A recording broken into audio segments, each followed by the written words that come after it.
Next है discuss the method of solution of Fredholm integral equation involving separable or degenerate kernel. इसमें हम discuss करेंगे that how we are to solve Fredholm integral equation which involve degenerate or separable kernel. So now we are going to discuss that method या procedure जिसके through हमने Fredholm integral equation का solution find out करना है अगर उस Fredholm integral equation में separable या डीजेनरेट कर्नल इन्वॉल्व हो। तो देखें प्रोसीजर, देखें सोल्यूशन देखें। तो first of all we consider the Fredholm integral equation and second kind Fredholm integral equation.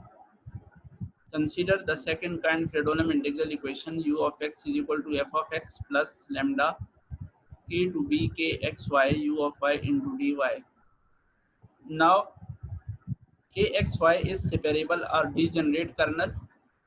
Therefore, kernel is of the form k x y summation a I of x b I of y.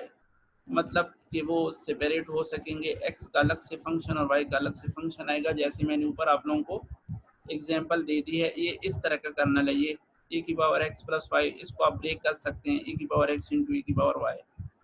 That type of kernel is called separable or degenerate kernel, and this is general form of separable or degenerate kernel. So use या put the value of kxy in 1. तो u of x is equal to a f of x plus lambda e to b summation I a I of x plus b I of y u of y into dy. Further क्या करना है, चूंकि ये integration with respect to y हो रही है, तो जो x वाला टर्म होगा वो इसमें कांस्टेंट होगा, उसको आप बाहर निकाल दें। तो u of x is equal to f of x plus lambda summation, ये जो टर्म है ये इंटीग्रल साइन से बाहर आ जाएगा because integration with respect to y हो रही है। तो f of x plus lambda summation I a I of x integral from e to b b I of y u of y into dy, which can also be written as u of x is equal to f of x plus lambda summation I a I of x। इसको, इस integral को आप सी आई का नाम दे दें, इस integral को आप सी आई का नाम दे दें, इस बी आई की वजह से इसको सी आई का नाम दे दें इस इंटीग्रल को, where ci is equal to integral from e to b bi by of ui into dy. Rewrite 3 as, तो 3 को फिर देखें जब आप यहाँ पे ci पुट कर देंगे तो equation 3 can be written as u of x is equal to f of x plus lambda summation k c k a k of x. This is equation 5. तो put x is equal to y, अगर आप equation 5 में y put कर दें तो we get u of y, and u of y क्या हो जाएगा यहाँ पे f of y plus lambda summation k c k a k of y।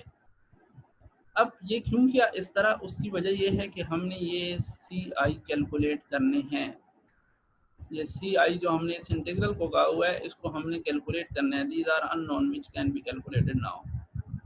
तो इसमें u ऑफ y यूज हो रहा है, तो u ऑफ y आप इस इक्वेशन 5 से ले लेंगे और इक्वेशन 4 में पुट कर देंगे। तो ci is equal to a to b b I of y f of y plus lambda summation k c k a k y of into D y. अब आप इसको खोल दें इस इंटीग्रल को, इस पे अलग लग जाएगा, इस पे अलग इंटीग्रल लग जाएगा।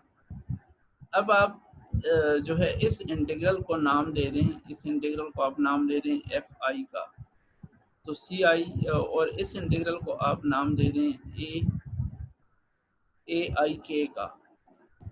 पुट या define F I is equal to integral from A to B B I of Y F of Y into D Y and A I K is equal to this.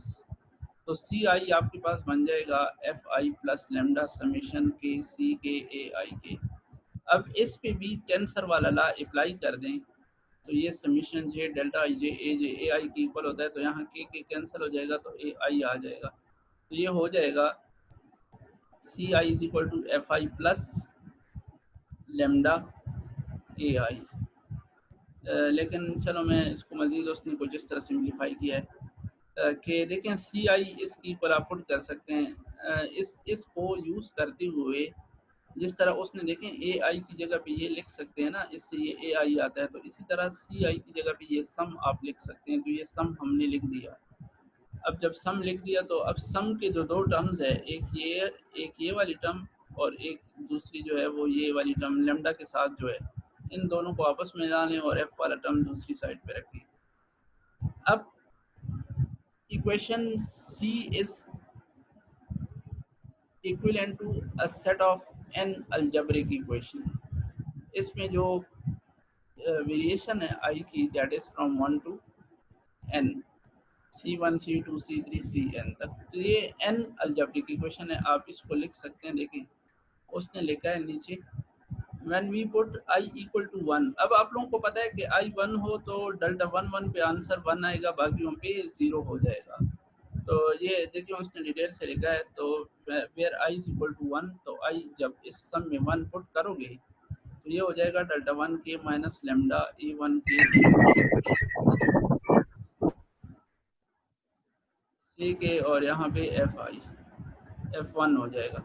अब इस सम को आप open करें तो देखें इस सम को जब आप ओपन करेंगे तो ये डेल्टा 1 1 के को आप वेरिएशन देंगे ना, एन तक जाएगा। Delta 1 1 minus lambda A 1 1 C 1 plus delta 1 2 के को एन तक वेरिएशन देंगे। Here k is vary from 1 to n. तो ये इक्वेशन बन जाएगी। अब ये देखें जहाँ पे डेल्टा 1 1 है वो 1 हो जाएगा, बाकी 0 हो जाएंगे। तो यहाँ से इक्वेशन को चू बन जाएगी 1 minus lambda A 1 1 C 1 minus lambda, ये 0 हो जाएगा डेल्टा 1 2 माइनस लेमडा 1 2 सी 1 2, फिर इसी तरह minus lambda 1 a 1 n c 1 n is equal to f 1। इसी तरह जब आप आई को 2 पुट करोगे तो फिर ये डेल्टा 2 2 जो है वो आंसर देगा 1 माइनस लेमडा ए 2 और बाकी इसी तरह बाकियों का डेल्टा जो है वो 0 हो जाएगा। इक्वेशन को क्यों बन जाएगी। इसी तरह जब आई को आप 3 पुट करेंगे तो यहाँ पे डायगोनल में इसी तरह एलिमेंट आते जाएंगे। तो आपके पास ये देखें ये डी जो है this is a system of equation, algebraic equation है और इसमें एन अननोन है, एन इक्वेशन है। C1 भी एक अननोन है, C2 भी, C3 भी, C4, और ये C1 C2 C3 ये हमने कैलकुलेट करने हैं।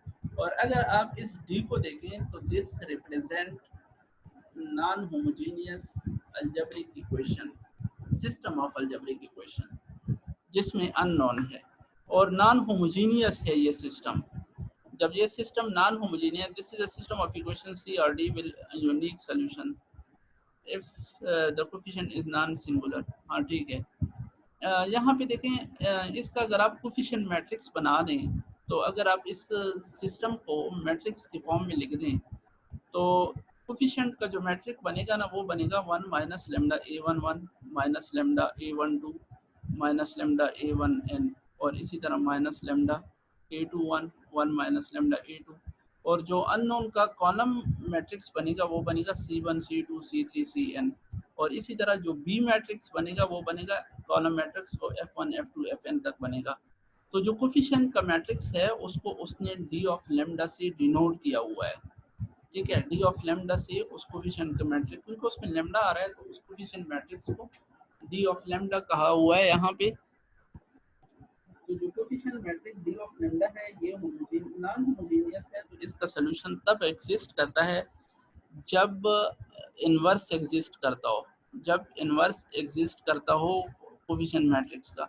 अब वो इन्वर्स कब एग्जिस्ट करता है, जब कोफिशिएंट मैट्रिक्स आपके पास नॉन सिंगुलर हो, मतलब जब उसका डिटर्मिनेंट नॉन जीरो हो। तो उसका डिटर्मिनेंट नॉन जीरो, देखिए ये उसने कोफिशिएंट का मैट्रिक्स लिखा हुआ है, this determinant is non zero. It is clear that D of lambda is a polynomial of degree n।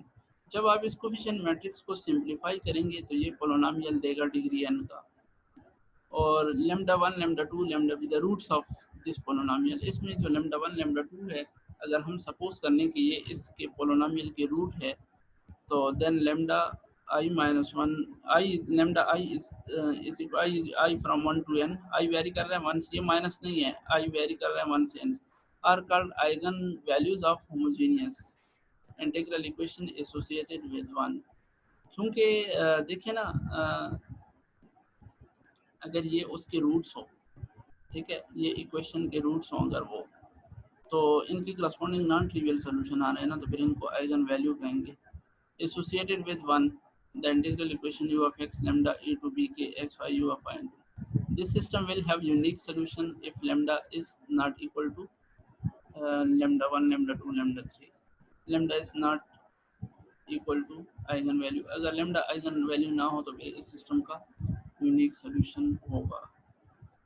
रिजॉल्वेंट colonel की आगे डेफिनेशन है, बस ये रिजॉल्वेंट करना तक पढ़ते हैं। फिर थ्योरी आप, ये थ्योरी जो इसमें अप्लाई हो रही है ना, ये जो प्रोसीजर अभी किया है कि ऐसा इंटीग्रल इक्वेशन जिसमें डीजनरेट या सेपरेबल कर्नल इन्वॉल्व हो, यही प्रोसीजर हम सोल्यूशन पे भी अप्लाई करेंगे। जैसे इसमें स्टेप हुए हैं वैसे ही स्टेप हमने क्वेश्चंस को सॉल्व करते हुए अप्लाई करने हैं।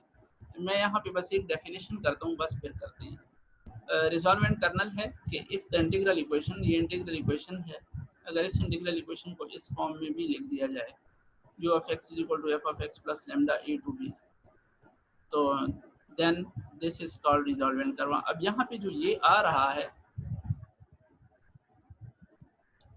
ये at the end of solution obtained होगा ये, और ये फंक्शन है, ये रिप्रेजेंटेशन है, just representation of in X Y lambda. यहाँ मतलब यहाँ पे जो फंक्शन अपीयर होगा वो एक्स में, वेरिएबल एक्स में होगा, वाई में होगा और लैम्डा में होगा। उसको नाम दिया गया है, उस एक्सप्रेशन को नाम दिया गया है गैमा एक्स वाई जेड। ये गैमा फंक्शन नहीं है, इसको उस गैमा फंक्शन के साथ नोटेशन उसी तरह की है, लेकिन वो वाली चीज़ नहीं है, जस्ट नोटेशन है। यहाँ पे ये गैमा फंक्शन नहीं है, यहाँ पे ये एक्सप्रेशन है एक्स वाई लैम्डा में जो यहाँ पे अपीयर हो रहा है, और इस एक्सप्रेशन को हम कहते हैं रिजॉल्वेंट कर्नल। ठीक है, u of x can also be written in this way, और इसमें यहाँ पे जो फंक्शन अपीयर होता है this is called resolvent colonel.